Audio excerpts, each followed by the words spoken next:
کہ میاں محمد ابو بکر صاحب کو کبھی بھی بڑے سے بڑے سخت حالات میں اتنا جذباتی کسی دینی معاملہ کے اندر گفتگو کرتے ہوئے نہیں سنا گیا، جتنا کہ وہ محض اپنے ایک معاملہ پر آ کر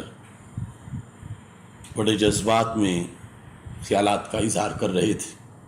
اگرچہ وہ بار بار یہ کہہ رہے تھے کہ میں عالم نہیں ہوں، لیکن اس موضوع پر اپنی رائے پیش کر رہے تھے کہ جس موضوع پر اس وقت شرق و غرب کے علماء ہماری حمایت میں فتوے دے چکے ہیں اور بڑی بڑی تحقیقی کتابیں اس پر چھپ چکی ہیں، اور جو مخالفین تھے ان کو منہ چھپانے کی جگہ نہیں مل رہی۔ ہمارے پاس بار بار ان کی طرف سے وفود آ چکے ہیں معافی مانگنے کے لیے کہ ہمیں معاف کر دیا جائے یا ہمارا کوئی حل کیا جائے۔ اب مجھے میاں صاحب دکھائیں کہ یہاں خطا کے ساتھ اجتہادی کی قید کہاں لکھی ہوئی ہے کہ زیادہ برخطا اجتہادی تجویز نمی کنن، اور یہ بھی بتائیں کہ کیا خطا سے مراد یہاں خطا اجتہادی ہے یا کوئی اور خطا ہے۔ مراد خطا اجتہادی ہے لیکن لکھا صرف خطا ہے، اور یہ عبارت مجدد الفسانی رحمۃ اللہ علیہ کی ہے، اور میاں صاحب علمبردار ہیں کہ ہم مجدد صاحب کے طریقے پر ہیں۔ اب دیکھو کہ عوام کو کس جذباتی انداز میں پھسلایا جا رہا، اور پھر یعنی کس قدر خوف خدا سے دوری ہے کہ ہمارے عرف میں منگتی کا مطلب اور ہے اور مانگنا اس کا مطلب اور ہے، اور مانگنا ترجمہ ہے حدیث کا۔ اب مانگنے سے منگتی یہ تو ان کی زبان سے عوام تک پہنچ رہا ہے۔ ہم نے تو کسی بات میں ان کو منگتی نہیں کہا معاذ اللہ، کیونکہ منگتی کے لفظ کا معنی اور بنتا ہے۔ اور پاس بیٹھے ہوئے بے بس علماء کرام، ان کی بے بسی پر بھی مجھے رحم آتا ہے۔ ان سب کو پتا ہے کہ یہ لفظ بخاری شریف میں آئے ہوئے ہیں جن کا انکار میاں صاحب کر رہے ہیں۔ چلو فدا شاہ صاحب کو تو پتا نہیں ہے، لیکن یہ دوسروں کو تو پتا ہے۔ ساری ان کتابوں کا ہی انکار کر دینا، بخاری کا انکار کر دینا، احادیث کا انکار کر دینا، الفاظ کا انکار کر دینا، اور پھر اس کا ساتھ مذاق اڑانا، اور پھر یہ کہ اس سے گستاخانہ لفظ خود بنانا۔ یعنی ان لوگوں کو کتنا شوق ہے اس چیز کا کہ کوئی ایسا اس انداز میں اس بات کو ڈالے کہ جو ذمہ داری ہے ہماری کہ ہم قرآن و سنت سے اس کو بیان کریں، یہ ذمہ داری ہے کہ دین کے دشمن اعتراض کر رہے ہیں اور اس کو ہم نے آگے قرآن کا دفاع کرنا ہے اور قرآن جمع کرنے والوں کا دفاع کرنا ہے، اور اس لیے ہمیں یہ لفظ پڑھنے ہیں، اور وہ آگے جو لفظ بولے ہی نہیں گئے انہیں خود بنا کر آگے عوام میں پیش کر کے اس طرح کی صورتحال بنا رہے ہیں۔ اللہ اکبر، اللہ اکبر، اللہ اکبر، لبیک لبیک لبیک یا رسول اللہ صلی اللہ علیہ وسلم، الحمدللہ رب العالمین، والصلاة والسلام علی رسول الکریم وعلی آلہ واصحابہ اجمعین۔ السلام علیکم ورحمۃ اللہ وبرکاتہ۔ ناظرین، گزشتہ سال سے عقیدہ معصومیت کے لحاظ سے مختلف عنوانات پر دروس دیے جا چکے ہیں، اور اللہ کا فضل ہے کہ کافی حد تک عوام اہل سنت کو مسئلہ سمجھ آ چکا ہے۔ یہ مسئلہ حقیقت میں عقیدہ ختم نبوت کا ایک شعبہ ہے۔ جس وقت ایک ملعونہ نے مسئلہ فدق کی بنیاد پر سیدنا صدیق اکبر رضی اللہ تعالی عنہ پر تنقید کی، اللہ کے فضل اور توفیق سے بندہ ناچیز نے اس پر سیمینار منعقد کیا، تفصیلاً اس پر گفتگو ہوئی، اور اس کے بعد کچھ شرپسند لوگوں کی طرف سے ہمارے بیان کی قطع و برید اور اس پر اپنی طرف سے چڑھائے گئے حواشی کی بنیاد پر الزام تراشیوں کا سلسلہ شروع ہوا۔ اگرچہ اس میں ہمارے لیے مشکلات آئیں، لیکن ایک فائدہ یہ ہوا کہ اہل سنت و جماعت کا عقیدہ معصومیت کے لحاظ سے 14 صدیوں کے اندر جو نظریہ تھا وہ کھل کر سامنے آیا، اور غیر مرئی طریقے سے جو رفض اہل سنت و جماعت میں سرایت کر رہا تھا وہ بے نقاب ہوا، اور پوری دنیا کے اندر احیاء مسلک اہل سنت و جماعت کا ایک دورہ شروع ہوا۔ ایسے میں بہت سے فریب خوردہ علماء و مشائخ ان کا بھی پردہ چاک ہوا، اور پھر بہت سے ایسے ہیں کہ رب ذوالجلال نے جنہیں ہدایت عطا فرمائی، اور بالآخر وہ مسلک اہل سنت و جماعت کو پوری طرح سمجھ چکے ہیں، اور آج ہمارے ساتھ اس میدان میں عقیدہ معصومیت کی تبلیغ کر رہے ہیں۔ یہ محض اللہ کا فضل و کرم ہے، رسول اکرم نور مجسم شفیع معظم صلی اللہ علیہ وسلم کی نگاہ عنایت ہے۔ حضرت حافظ الحدیث قدس سر العزیز کا فیضان ہے کہ رب ذوالجلال نے ہمیں ایسے موقع پر پرچم حق بلند کرنے کا یہ موقع عطا کیا کہ جب بڑے بڑے علم بردار پسپائی کا شکار ہو چکے تھے، اور بڑے بڑے رہبر رہزنوں کے پنجے میں آ چکے تھے۔ اللہ کا کروڑوں بار شکر ہے کہ اب پوری دنیا میں اہل سنت و جماعت کے اندر ایک بیداری آئی ہے، اور لوگ سمجھ گئے ہیں کہ حضرت سیدہ طیبہ طاہرہ فاطمۃ الزہرا رضی اللہ تعالی عنہا کے بارے میں مسئلہ فدق کو بیان کرتے ہوئے روافض کے اعتراض کے جواب میں حضرت سیدنا پیر مہر علی شاہ صاحب قدس سر العزیز کی جو عبارت ہم نے تصفیہ سے پیش کی اور پھر اس کی تشریح کی، لوگ سمجھ چکے ہیں کہ اس میں کسی لحاظ سے توہین اور گستاخی کا معاذ اللہ کوئی شائبہ نہیں تھا، وہ محض صداقت صدیق اکبر رضی اللہ تعالی عنہ، تحفظ ختم نبوت اور دفاع قرآن مجید کا ایک نظریہ تھا جسے پیش کیا گیا۔ یہ بات ذہن میں رکھنی چاہیے کہ ہمارے آقا حضرت محمد مصطفیٰ صلی اللہ علیہ وسلم جس طرح کے خاتم النبیین صلی اللہ علیہ وسلم ہیں، ایسے ہی آپ خاتم المعصومین صلی اللہ علیہ وسلم ہیں، اور جس طرح خانوادہ نبوت میں سے اہل بیت اطہار رضی اللہ تعالی عنہم میں سے کسی فرد کو، جن سب کی بڑی شانیں ہیں، کسی بھی فرد کو اگر معاذ اللہ نبی مانا جائے تو اس سے ختم نبوت کے عقیدے پر حملہ ہوگا۔ تو جس طرح نبی اکرم صلی اللہ علیہ وسلم کے بعد نہ تو خاندان نبوت میں سے کوئی نبی ہو سکتا ہے اور نہ ہی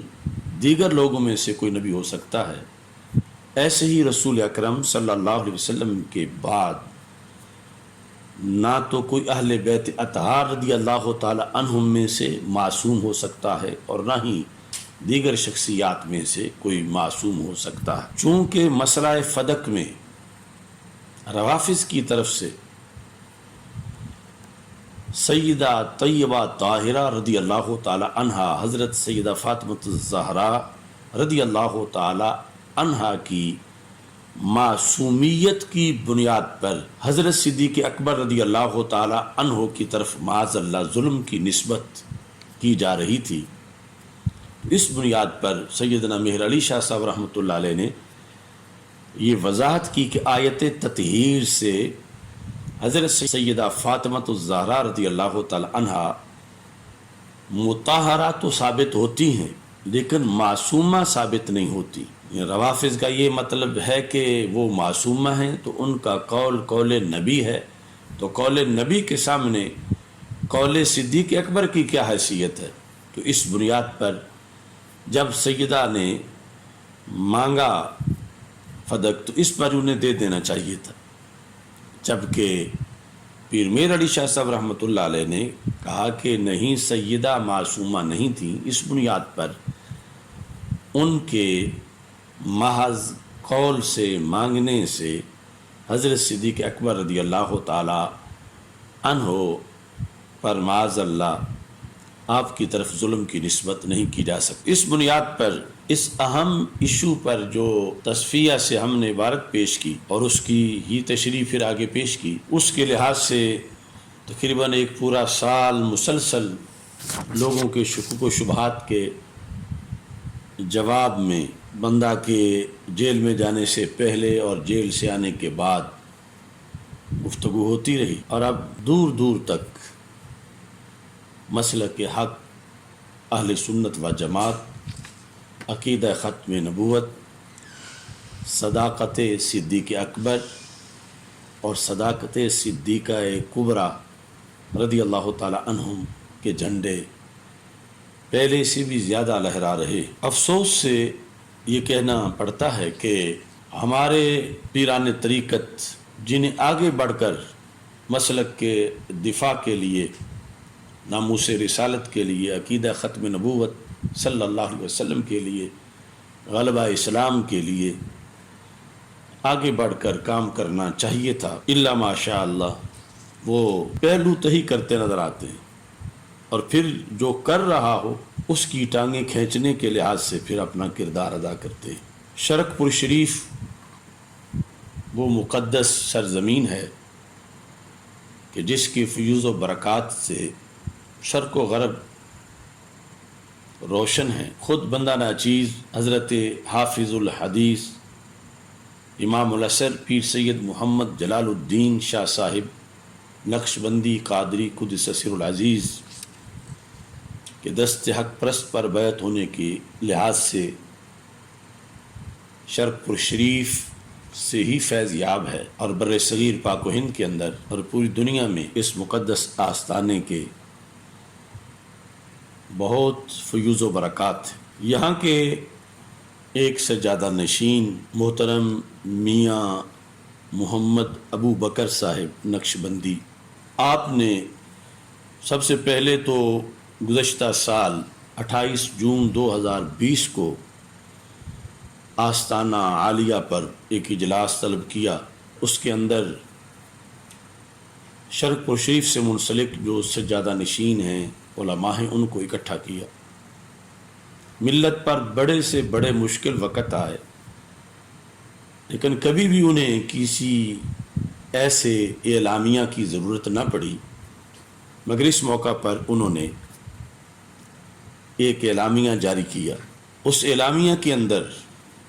انہوں نے اسی عقیدہ معصومیت کے لحاظ سے جو ہمارا بیان تھا اسے معاذ اللہ گستاخی قرار دیا، اگرچہ وہاں بیٹھے علماء بھی اس سے متفق نہیں تھے، جس کا اظہار انہوں نے وہاں بھی کیا، اٹھ کے بھی کیا، مگر کچھ لوگوں کا پریشر ایسا تھا کہ انہیں یہ اعلامیہ جاری کرنا پڑا۔ ہم نے اس سے صرف نظر کیا، مگر اس سال 4 جولائی 2021 کو میاں محمد ابو بکر صاحب نے ایک خطاب کیا شرق پور شریف میں، اور اس میں اصل ان کا جو موضوع تھا وہ شرق پور شریف کے پیر خانہ کوٹلہ شریف کے بارے میں اپنے گرم جذبات کا اظہار تھا۔ دنیا جانتی ہے کہ حضرت خواجہ امیر الدین ولی قدس سر العزیز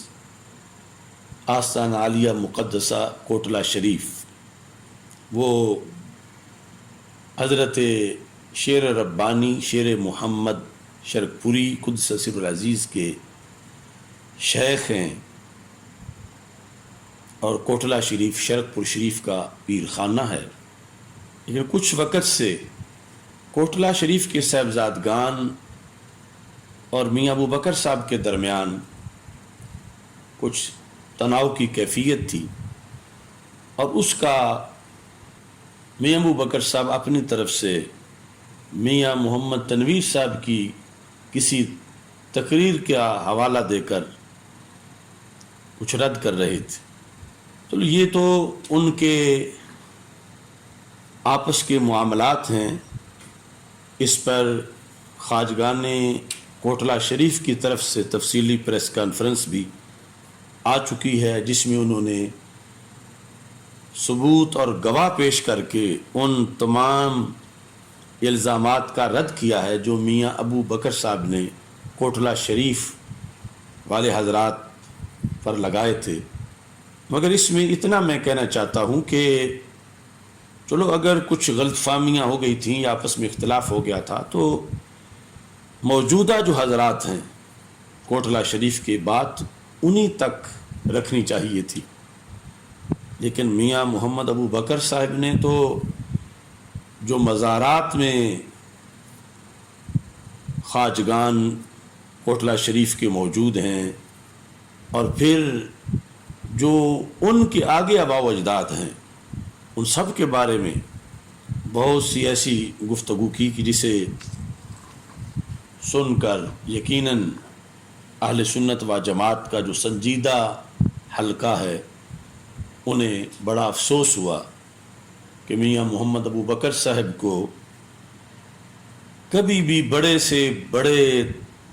سخت حالات میں اتنا جذباتی کسی دینی معاملہ کے اندر گفتگو کرتے ہوئے نہیں سنا گیا جتنا کہ وہ محض اپنے ایک معاملہ پر آ کر بڑے جذبات میں خیالات کا اظہار کر رہے تھے. بندہ ناچیز نے اس وقت یہ ضروری سمجھا کہ اس گفتگو میں انہوں نے تقریباً 15 منٹ پھر اسی مسئلہ کے بارے میں گفتگو کی کہ جہاں انہوں نے پہلے ٹھوکر کھائی تھی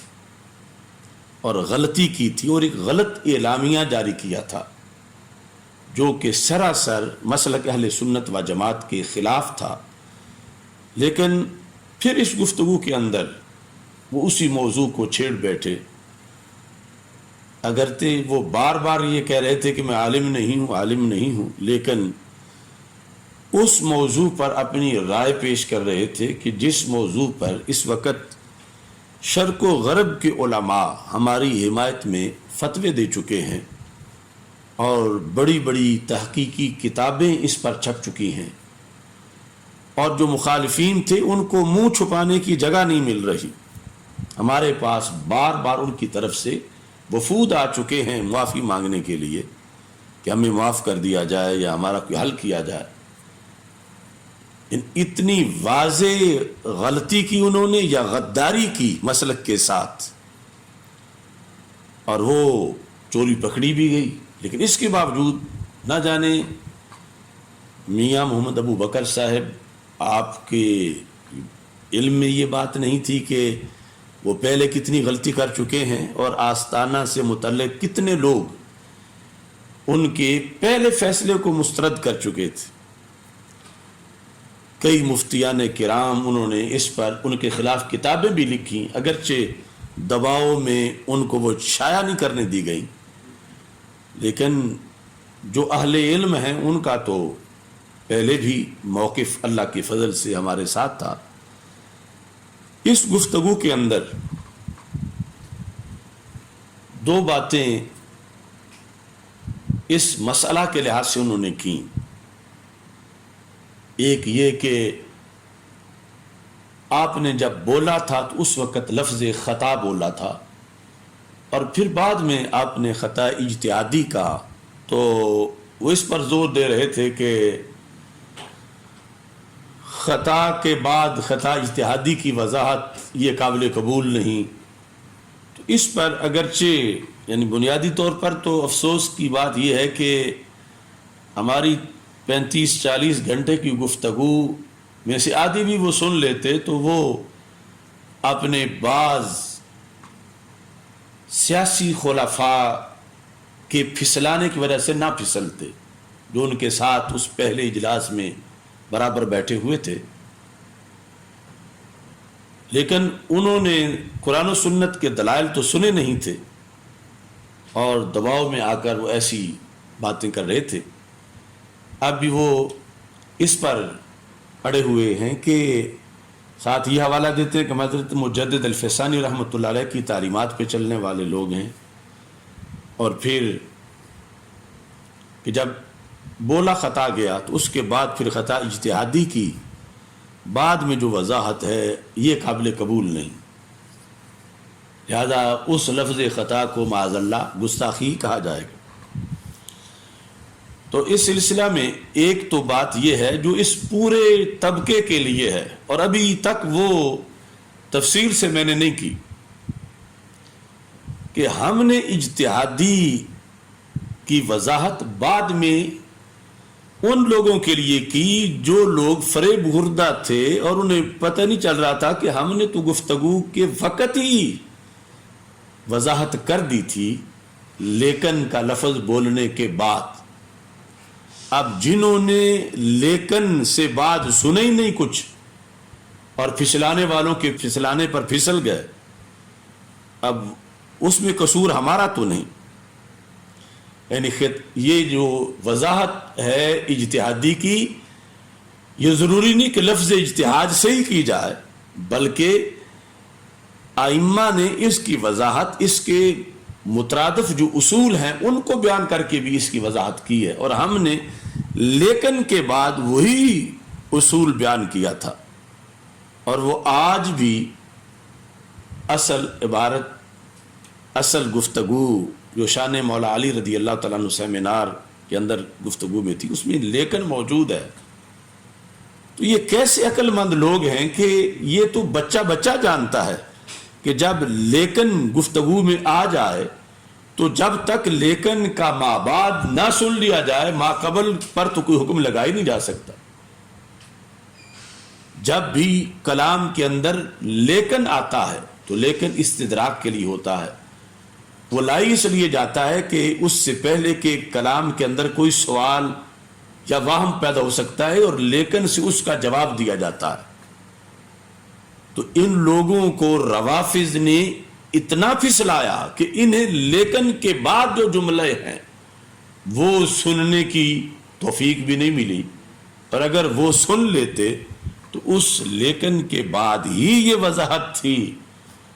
کہ یہ خطا اجتہادی تھی، اور خطا اجتہادی بھی ویسی نہیں تھی جس طرح کہ حضرت امیر معاویہ رضی اللہ تعالی عنہ کی اور حضرت عائشہ صدیقہ رضی اللہ تعالی عنہ کی ویسی نہیں تھی۔ وہ خطا اگرچہ اجتہادی تھی ان کی اور باعث ثواب تھی، وہ آخر تک باقی رہی، اور سیدہ طیبہ طاہرہ رضی اللہ تعالی عنہا جو یوصیکم اللہ فی اولادکم، اس کم کے اندر جو رسول پاک صلی اللہ علیہ وسلم کو بھی شامل سمجھ رہی تھی اور حقیقت میں وہ شامل نہیں تھے، تو یہاں جو ان کا معاملہ تھا وہ تو میں نے لیکن کے بعد فوراً بتا دیا کہ وہ گھڑی جس میں انہوں نے یہ گفتگو کی اس سے پہلے بھی نہیں تھا مسئلہ، اس کے بعد جب آگے حدیث سنی تو اسی وقت وہ معاملہ ختم ہو گیا، اس کے بعد بھی نہیں تھا، یعنی وہ ایک منٹ جو تھا اور وہ بھی اجتہاد کی شکل میں۔ اور لیکن اگر کسی نے اس کو بھی پیش نظر نہیں رکھنا اور پہلے عبارت پہ لگانا، پھر تو قرآن کی آیات پہ معاذ اللہ حدیث پہ کتنے بڑے بڑے فتوے لگ جائیں گے۔ تو یہ غلطی ہے ان سارے لوگوں کی۔ میں نے لیکچر سنبھال کے رکھا ہوا، کسی وقت دوں گا، کہ کیسے یہ دور دراز دوائیاں لیتے پھر رہے تھے جبکہ ان کے سرانے کے نیچے پڑیا پڑی ہوئی تھی۔ اگر کم از کم لیکن کے لفظ کا معنی ہی سمجھ لیں، یا عربی میں جو لیکن استدراک کے لیے آتا ہے، اور اس کے بعد جو عبارت ہے کہ لیکن جب رسول اکرم صلی اللہ علیہ وسلم کا فرمان سنا تو جن کی جگر کا ٹکڑا تھی ان کے فرمان کے سامنے سر تسلیم خم کر لیا، تو یہ لفظ ہی تو بتاتے ہیں کہ وہ اجتہادی صورتحال تھی۔ بہرحال اس کے بعد ساتھ یہ کہ اگر اس عبارت میں قائل بیان نہ بھی کرے تو پھر بھی کتنے مقامات ہیں علماء کی کتابوں میں کہ پہلے جب بحث یہ چل رہی ہے تو صرف خطا بول کے اس کے بعد قائل کو حق ہے کہ وہ اس کی تشریح خطا اجتہادی سے کر سکتا ہے۔ اب اس میں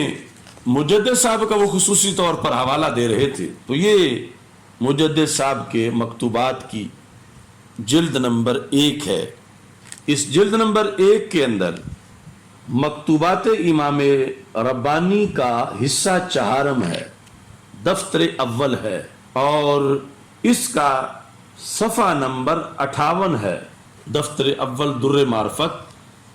صفحہ نمبر 58۔ یہاں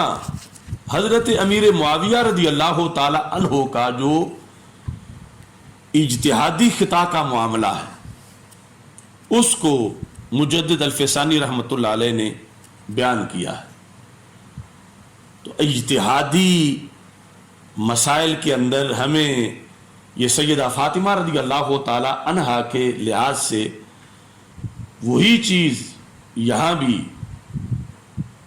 ہمارے لیے رہنما ہو سکتی ہے کہ وہاں اگر پہلے صرف خطا بول کر مراد اس سے بعد میں اجتہادی لیا جا سکتا ہے، اور یہ مجدد صاحب پر فتویٰ نہیں لگتا کہ انہوں نے توہین امیر معاویہ رضی اللہ تعالیٰ عنہ کی ہے، تو پھر اسی طریقے کے مطابق اگر کوئی لیکن نہیں بھی پڑھتا اور بعد میں نہیں جاتا اپنی بچگانہ صورتحال کی وجہ سے، تو پھر بھی مجدد صاحب کے اصول کے مطابق، اگرچہ اس کے علاوہ ہمارے پاس سینکڑوں حوالے ہیں، لیکن یہ خصوصی طور پر مجدد الفسانی رحمۃ اللہ علیہ کا جو حوالہ ہے اس کے پیش نظر تو کسی طرح کی کوئی بوئے توہین بھی نہیں ہے، ورنہ بات تو ایک جیسی ہے۔ اگر میں مطلقاً خطا بول کے اس خطا سے پھر خطا اجتہادی مراد لوں، یا مجدد صاحب مطلقاً خطا بول کے اس سے مراد پھر خطا اجتہادی لیں، اور دونوں لفظ خطا مقدس شخصیات کے بارے میں ہوں، تو معاملہ تو ایک ہی ہے۔ اب دیکھیے یہاں مجدد صاحب فرماتے ہیں مسئلہ ہے حضرت مولا علی رضی اللہ تعالیٰ عنہ اور حضرت امیر معاویہ رضی اللہ تعالیٰ عنہ کے باہمی اختلاف کے لحاظ سے۔ تو مجدد صاحب لکھتے ہیں ارباب استقامت از اتیان الفاظ موہمہ خلاف مقصود اجتناب می نمائند۔ مستقیم لوگ، صراط مستقیم والے، ارباب استقامت از اتیان الفاظ موہمہ، وہ لفظ جو وام میں ڈالیں اور مقصود کے خلاف ہوں ان کو استعمال کرنے سے اجتناب کرتے ہیں۔ حضرت امیر معاویہ رضی اللہ تعالیٰ عنہ والا مسئلہ بیان کرتے ہوئے وَزِیادہ برخطا تجویز نمی کنند، اور لفظ خطا کے علاوہ اور کچھ بھی بولنا جائز نہیں سمجھتے۔ یعنی پیچھے بحث ہو رہی ہے کہ کچھ لوگوں نے حضرت امیر معاویہ رضی اللہ تعالیٰ عنہ کے بارے میں لفظ جور بولا کہ انہوں نے جور کیا، جور ظلم ہوتا ہے، تو یہ رد کر رہے ہیں مجدد صاحب کہ زیادہ برخطا تجویز نمی کنند، یعنی آخری حد یہ ہے کہ ان کے بارے میں یہی کہا جا سکتا ہے کہ ان سے خطا ہوئی۔ حضرت مولا علی رضی اللہ تعالی عنہ کے ساتھ قصاص سیدنا عثمان غنی رضی اللہ تعالی عنہ کے معاملہ پر جو اختلاف ہوا، جنگ ہو گئی، تو یہ زیادہ سے زیادہ خطا ہی بول سکتے ہیں، آگے لفظ منکر لگائیں یا جور کہیں یہ جائز نہیں۔ زیادہ برخطا تجویز نمی کنن۔ اب مجھے میاں صاحب دکھائیں کہ یہاں خطا کے ساتھ اجتہادی کی قید کہاں لکھی ہوئی ہے کہ زیادہ برخطا اجتہادی تجویز نمی کنن۔ اور یہ بھی بتائیں کہ کیا خطا سے مراد یہاں خطا اجتہادی ہے یا کوئی اور خطا ہے؟ مراد خطا اجتہادی ہے، لیکن لکھا صرف خطا ہے۔ اور یہ عبارت مجدد الفسانی رحمۃ اللہ علیہ کی ہے، اور میاں صاحب علمبردار ہیں کہ ہم مجدد صاحب کے طریقے پر ہیں۔ اور آگے اگلے صفحے پر حضرت مجدد الفسانی رحمۃ اللہ علیہ نے حضرت امیر معاویہ رضی اللہ تعالی عنہ کا یہی مسئلہ بیان کرتے ہوئے کہا کہ بہر تقدیر اجتہاد در محل خود واقع شدہ است، اگر مختی است یک درجہ است و محق را دو درجہ است۔ تو یہاں پر حضرت امیر معاویہ رضی اللہ تعالی عنہ کے لحاظ سے لفظ مختی استعمال کیا، اور ساتھ مختی کے یہ علیحدہ قید نہیں ہے کہ مختی در اجتہاد علیحدہ یہ ذکر نہیں، اگرچہ بات وہی آ رہی ہے تو مطلقاً لفظ مختی کا استعمال کیا گیا، اور پہلے مطلقاً لفظ خطا کا استعمال کیا گیا، جبکہ 100% اس لفظ خطا سے مراد بھی خطا اجتہادی ہے، اور یہاں مختی سے مراد بھی خطا اجتہادی ہے۔ بلکہ یہ تو حدیث شریف میں ہے، جس طرح کہ فتاوی رضویہ شریف میں یہ الفاظ ہیں لما اقترف آدم الخطیئۃ، جب حضرت آدم علیہ السلام نے ارتکاب کیا کس کا؟ خطیہ کا۔ خطیہ کیا ہے؟ خطا۔ اب اعلیٰ حضرت رحمۃ اللہ علیہ نے بھی ترجمہ یہی لکھا کہ جب حضرت آدم علیہ السلام نے خطا کا ارتکاب کیا، لیکن مراد تو 100% خطا اجتہادی ہے، خطا بمعنی گناہ نہیں ہے۔ تو اس بنیاد پر یعنی ہم تو بار بار وضاحت کرتے رہے کہ یہ لوگ چلو خود نہیں پڑھتے تو کم از کم ہمارا بیان کردہ ہی سن لیں، اور آگے اس عقیدے کو سپورٹ نہ کریں جو کہ روافض کا ہے، اور جو کہ ختم نبوت کے خلاف معاذ اللہ ایک بہت بڑی سازش ہے۔ دوسرے نمبر پر بڑی ہی عجیب و غریب بات انہوں نے کی کہ گفتگو کرتے کرتے جس طرح کہ سیدہ طیبہ طاہرہ فاطمہ الزہرا رضی اللہ تعالی عنہا کا فدق مانگنا، اس پر طنز کرتے ہوئے انہوں نے یہ کہا کہ پہلو منگنا تے ثابت کرو، او مسئلہ فدق نو اچھالن والے ہو، منگنا تے ثابت کرو، سید دیندے نے لیندے نہیں، اے گھر تے دین والا ہے، تے رسول اللہ صلی اللہ علیہ وسلم دی بیٹی انہوں منگتی بنا چھڑیا ہے کہ منگن گیاں۔ اب دیکھو کہ عوام کو کس جذباتی انداز میں پھسلایا جا رہا، اور پھر یعنی کس قدر خوف خدا سے دوری ہے کہ ہمارے عرف میں منگتی کا مطلب اور ہے اور مانگنا اس کا مطلب اور ہے، اور مانگنا ترجمہ ہے حدیث کا۔ اب مانگنے سے منگتی یہ تو ان کی زبان سے عوام تک پہنچ رہا ہے، ہم نے تو کسی بات میں ان کو منگتی نہیں کہا معاذ اللہ، کیونکہ منگتی کے لفظ کا معنی اور بنتا ہے۔ اب آپ قبلہ میاں صاحب کی زبان سے یہ سن بھی سکتے ہیں، اور پاس بیٹھے ہوئے بے بس علماء کرام، ان کی بے بسی پر بھی مجھے رحم آتا ہے۔ ان سب کو پتا ہے کہ یہ لفظ بخاری شریف میں آئے ہوئے ہیں جن کا انکار میاں صاحب کر رہے ہیں۔ چلو فدا شاہ صاحب کو تو پتا نہیں ہے، لیکن یہ دوسروں کو تو پتا ہے، تو یہ لیکن چونکہ آداب طریقت ہیں ان کے بقول، اگرچہ شریعت کی دھجیاں اڑ جائیں، انہوں نے اپنی طریقت سنبھال کے رکھنی ہے، اس لیے یہ سارے چپ کر کے بیٹھے ہوئے ہیں۔ اب دیکھو یہ جو میاں صاحب نے وہی لہجہ اپنایا جو کہ روافض کا اس مقام پر ہے۔ اب یہ لفظ آئے کہاں ہیں؟ قرآن مجید کے بعد سب سے صحیح ترین کتاب بخاری شریف، اس کے اندر حدیث نمبر 3092 کتاب الخمس میں 3092 اس کے اندر یہ الفاظ ہیں: اخبرنی عروۃ بن الزبیر ان عائشہ ام المؤمنین رضی اللہ تعالی عنہا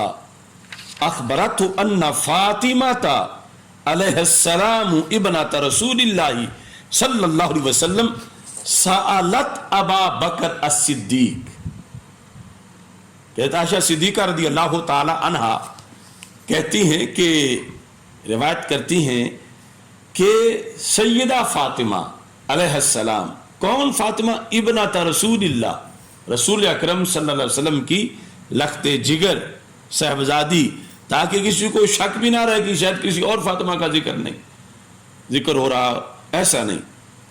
سألت، سألا، سألا، سألو، سألت مؤنث کا صیغہ ہے. انہوں نے سوال کیا، انہوں نے سوال کیا کس سے؟ ابا بکر، مفعول بھی ہے، الصدیقہ، انہوں نے حضرت ابو بکر صدیق رضی اللہ تعالی عنہ سے سوال کیا بعد وفات رسول اللہ صلی اللہ علیہ وسلم، نبی اکرم صلی اللہ علیہ وسلم کے وصال کے بعد. کس چیز کا سوال؟ ان یقسم لها میراثها، کہ ابو بکر صدیق رضی اللہ تعالی عنہ ان کے لیے رسول پاک صلی اللہ علیہ وسلم کی وراثت سے حصہ تقسیم کر کے دیں. یہ سوال کیا حضرت فاطمہ الزہرا رضی اللہ تعالی عنہا نے. ایک بچہ بھی پنجابی اردو بولنے والا یہ سمجھتا ہے کہ سوال کرنا مانگنا ہی ہوتا ہے، سوال کرنا مانگنا ہوتا ہے. اور یہاں یہ بھی میں وضاحت کر دوں کہ یہاں سوال کرنا مسئلہ پوچھنا نہیں ہے، کہ جس طرح کیا فرماتے ہیں علماء دین اس مسئلہ کے بارے میں. وہاں ان آتا ہے، یسألونک عن الانفال، یہاں ان نہیں ہے، یہاں ہے دعویٰ کرنا، مطالبہ کرنا، مانگنا. تو سألت ان فاطمہ علیہ السلام ابنت رسول اللہ صلی اللہ علیہ وسلم سألت ابا بکر الصدیق. تو یہ بخاری ہے اور اس کا مذاق اڑا رہے ہیں بیٹھ کے، اور الزام ہمیں دے رہے ہیں کہ تسا رسول اللہ صلی اللہ علیہ وسلم دی صاحبزادی نو منگتی بنا چھڑیا. معاذ اللہ، ہمیں تو پتا ہے کہ منگتی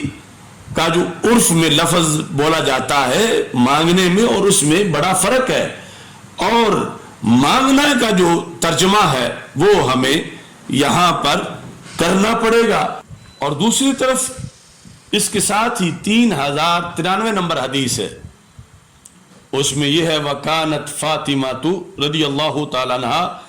تَسْأَلُ أَبَا بَكْرٍ نَصِيبَهَا مِمَّا تَرَكَ رسول اللہ صلی اللہ علیہ وسلم من خیبر و فدق. کانت فاطمہ تسألو. اب جو گرامر جانتے ہیں وہ سمجھ، یہ ماضی استمراری ہے، اس میں یعنی مانگنے کے اندر استمرار پھر ہوگا. کانت تسألو، مانگتی تھیں، مانگا کرتی تھیں، یہ ترجمہ اس کا بنے گا، یعنی اس میں تعدد آئے گا. اور تفسیر کی یعنی شرح میں جب جاتے ہیں تو عمدۃ القاری کے اندر اس صفحے پہ لکھا ہے سألت ابا بکر الصدیق. اس کا معنی کیا ہے؟ کہتے ہیں کہ تاول قوم طلبت فاطمہ تو میراثها من ابیہا. تاول قوم یعنی ایک قوم نے یہ تعویل کی. بہرحال یہ جو بھی اس کا ترجمہ لو، جہاں بھی دیکھو تو یہی اس کی صورتحال ہے. اب فارسی میں اشیاء اللمعات کے اندر جب اس کا ذکر آتا ہے تو یہ جلد نمبر 4 ہے، صفحہ نمبر 617، اس میں لکھا ہے در وقت طلب کردنے فاطمہ زہرا رضی اللہ تعالی عنہ میراث را. وقت طلب کرنے کے سیدہ فاطمہ رضی اللہ تعالی عنہ کے میراث کو، تو یہاں انہوں نے طلب سے ذکر کیا، طلب کر دیں. ایسے ہی کچھ احادیث میں ہے ادعت، انہوں نے دعویٰ کیا، طالبت انہوں نے طلب کیا، سألت انہوں نے سوال کیا. چلو اب فارسی عربی ترجمے کی بجائے اردو ترجمہ اس کا، اور وہ بھی ایک سید کی زبان سے پیش کر دیتے ہیں. یہ فیوز الباری فی شرح صحیح البخاری عظیم محدث علامہ سید محمود احمد رضوی قدس سر العزیز، انہوں نے فیوض الباری کی جلد نمبر 5 کے اندر جہاں اس حدیث کا ترجمہ کیا ہے وہ الفاظ یہ ہیں، جلد نمبر 5 صفحہ نمبر 734، سالت ابا بکر صدیق بعد وفات رسول اللہ صلی اللہ علیہ وسلم، اس کا ترجمہ کیا ہے کہ رسول اکرم صلی اللہ علیہ وسلم کی لخت جگر حضرت فاطمہ طیبہ طاہرہ رضی اللہ تعالیٰ عنہ نے حضرت ابو بکر صدیق رضی اللہ تعالیٰ عنہ سے حضور رسول اللہ صلی اللہ علیہ وسلم کے وصال کے بعد میراث سے اپنے حصے کا سوال کیا جو رسول اللہ صلی اللہ علیہ وسلم نے اس مال سے چھوڑا تھا۔ یہ ایک سید کا ترجمہ ہے۔ اگلی حدیث، فاطمہ تو تسأل ابا بکر نصیبہا مما ترک رسول اللہ صلی اللہ علیہ وسلم، یہاں لکھا ہے کہ حضرت عائشہ صدیقہ رضی اللہ تعالیٰ عنہ نے کہا کہ حضرت فاطمہ رضی اللہ تعالیٰ عنہ نے نبی کریم صلی اللہ علیہ وسلم کے خیبر اور فدق اور مدینہ کے صدقے کی وراثت کا مطالبہ حضرت صدیق اکبر رضی اللہ تعالیٰ عنہ سے کیا تھا، یہاں مطالبہ کیا تھا۔ اور یہی سید محمود احمد رضوی صاحب، ان کا اس بارے میں پورا ایک رسالہ ہے باغ فدق کے بارے میں جو انہوں نے لکھا، تو اس کے اندر وہی لفظ ہیں کہ جس کا یہ مذاق اڑا رہے تھے۔ 28 صفحے پر ہے، کہتے ہیں سیدہ نے فدق مانگا، یعنی یہ جو کہہ رہے پہلے منگنا تو ثابت کرو، سیدہ نے فدق مانگا، صدیق اکبر رضی اللہ تعالیٰ عنہ نے حدیث سنا دی۔ حدیث سنانا اور اس پر عمل کرنے کا عہد کرنا، کوئی بھی تو ایسی بات نہ تھی کہ جس پر سیدہ ناراضگی کا اظہار فرماتی۔ تو یہاں یعنی وہ لفظ کہ ویسے تو سوال کرنا، طلب کرنا، یہ سب ایک ہی چیز ہے، لیکن یہاں انہوں نے وہ لفظ بھی بولا ہے جو مانگنا، جس کے لحاظ سے خصوصی طور پر مطالبہ کیا جا رہا تھا۔ یہ علیحدہ بات ہے کہ اس فدق کو طلب کرنے، دعویٰ کرنے، مطالبہ کرنے، مانگنے میں حضرت سیدہ فاطمہ الزہرا رضی اللہ تعالی عنہا کا 100 میں سے 1% کا کروڑواں حصہ بھی کوئی دنیا داری کا خیال نہیں تھا، نہ ہوس تھی، نہ کوئی لالچ تھا۔ ان کا مانگنا بھی دینی نقطہ نظر کی بنیاد پر تھا، لیکن مانگنا تو بہرحال ثابت ہے، اگرچہ مانگنا جو ہے وہ دنیاوی نقطہ نظر کے لیے نہیں تھا، مانگنا بھی سراسر دین کے پیش نظر تھا کہ جب یہ چیز میری ہوگی تو میں خود اللہ کے راستے میں یہ دوں گی، اور اس سے بھی مجھے تقویٰ اور پارسائی کے مراتب مزید ملیں گے۔ یہ ہم نے جو باغ فدق سیمینار کیا تھا اس کے آغاز میں یہ ساری وضاحت کی تھی کہ ان کے لیے تو جنت کی نعمتیں ہیں اور یہ دنیا کا مال و زر ان کے سامنے کیا حیثیت رکھتا ہے۔ تو فدق کی کوئی حیثیت نہ تھی، وہ مانگنا بھی اس لیے تھا کہ یہ جو بظاہر دنیا کا مال ہے اس کو صدقہ کرنے کا حکم ہے، اور اس لحاظ سے بھی اللہ کا قرب حاصل کرنے کا حکم ہے۔ تو یہ جیت ان کے پیش نظر تھی، ورنہ دنیا داری اور مالداری کی ہرگز ان کے دل میں کوئی رغبت نہیں تھی۔ تو وہ تو وضاحت اپنی جگہ بالیقین ہے، لیکن یہ کہ اس ساری ان کتابوں کا ہی انکار کر دینا، بخاری کا انکار کر دینا، احادیث کا انکار کر دینا، الفاظ کا انکار کر دینا، اور پھر اس کا ساتھ مذاق اڑانا، اور پھر یہ کہ اس سے گستاخانہ لفظ خود بنانا، یعنی ان لوگوں کو کتنا شوق ہے اس چیز کا کہ کوئی ایسا اس انداز میں اس بات کو ڈالے کہ جو ذمہ داری ہے ہماری کہ ہم قرآن و سنت سے اس کو بیان کریں۔ یہ ذمہ داری ہے کہ دین کے دشمن اعتراض کر رہے ہیں اور اس کو ہم نے آگے قرآن کا دفاع کرنا ہے اور قرآن جمع کرنے والوں کا دفاع کرنا ہے، اور اس لیے ہمیں یہ لفظ پڑھنے ہیں، اور وہ آگے جو لفظ بولے ہی نہیں گئے انہیں خود بنا کر آگے عوام میں پیش کر کے اس طرح کی صورتحال بنا رہے ہیں۔ تو اس بنیاد پر یہ کچھ وضاحت مختصر تھی، ضروری تھی جو میں نے کی، اور میاں صاحب سے یہ ریکویسٹ ہے کہ اگر اس مسئلے کی آپ وضاحت چاہتے ہیں یا اس پر آپ کے پاس کوئی ایسا شخص ہے جو کہ ہمارے موقف کے خلاف دلائل پیش کر سکتا ہے، مناظرہ کر سکتا ہے. آپ خود تو بار بار کہتے ہیں کہ میں پڑھا ہوا نہیں. یہ جو ارد گرد آپ کے پڑھے ہوئے بیٹھے ہوئے ہیں اور ہیں چپ بیٹھے ہوئے اور امر بالمعروف اور نہی عن المنکر کا فریضہ بھولے ہوئے ہیں، اگر ان میں سے کوئی کرنا چاہتا ہے، خود آپ سمجھنا چاہتے ہیں، خود بھی تشریف لے آئیں، ان میں سے کوئی آنا چاہتا ہے ان میں سے، یا کوئی بیرون ملک سے ہائر کرنا چاہتے ہیں تو اسے لے کے کسی ٹائم بھی آپ تشریف لا سکتے ہیں، کیونکہ یہ ہماری ذمہ داری ہے کہ ہم نے مسلک کی حفاظت کرنی ہے. اور یہ جو گامے شاہ داتا صاحب کا بورڈ لگا کے سواریاں گامے شاہ اتار رہے ہیں، ان کا رستہ بند کرنا ہے. وآخر دعوایا ان الحمد للہ رب العالمین.